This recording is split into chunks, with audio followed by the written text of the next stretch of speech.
ನನಗೆ ಗೊತ್ತಿಲ್ಲ ಇದು ನನಗೊಬ್ಬನಿಗೆ ಅನ್ನಿಸ್ತಾ ಇರೋದಾ ಅಥವಾ ನಿಮಗೂ ಹಾಗೆ ಅನ್ನಿಸ್ತಾ ಅಂತ.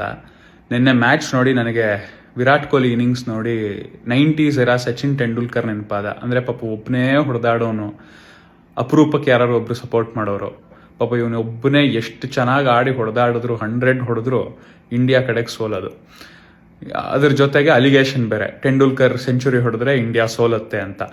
ನಿನ್ನೆ ವಿರಾಟ್ ಕೊಹ್ಲಿ ಇನ್ನಿಂಗ್ಸ್ ನೋಡಿದಾಗ್ಲೂ ನನಗೆ ಅದೇ ನೆನಪಾಯಿತು.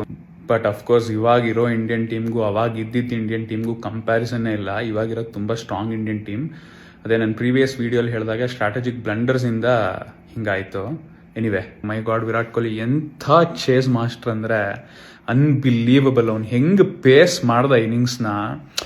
ಯಾರು ಒಬ್ಬರು ಇನ್ನೊಂಚೂರು ಎಕ್ಸ್ಟ್ರಾ ಸಪೋರ್ಟ್ ಮಾಡಿಬಿಟ್ಟಿದ್ರೆ ಬ್ಯಾಟ್ಸ್ಮನ್ಗಳು, ಇಂಡಿಯಾ ನಿನ್ನೆ ಕೂಡ ಅಂಥ ಸೋಲೋ ಪೊಸಿಷನಿಂದ ಕೂಡ ಆರಾಮಾಗಿ ಗೆಲ್ಬೋದಾಗಿತ್ತು. My god, what a chase master. 37ನೇ ವಯಸ್ಸಲ್ಲೂ ಎಂಥ ಫಾರ್ಮು ಆ್ಯಂಡ್ ಏನು ರನ್ನಿಂಗ್ ಬಿಟ್ವೀನ್ ದ ವಿಕೆಟ್ಸ್. ಯಾವ 20 ವರ್ಷದ ಹುಡುಗರು ಹಂಗೆ ಓಡೋಕ್ಕೆ ಸಾಧ್ಯ ಇಲ್ಲ, ಹಂಗೆ ಓಡ್ತಾನೆ.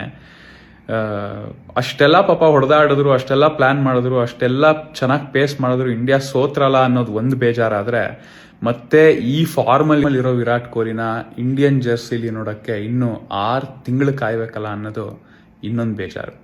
Hope to see him continue from where he has left.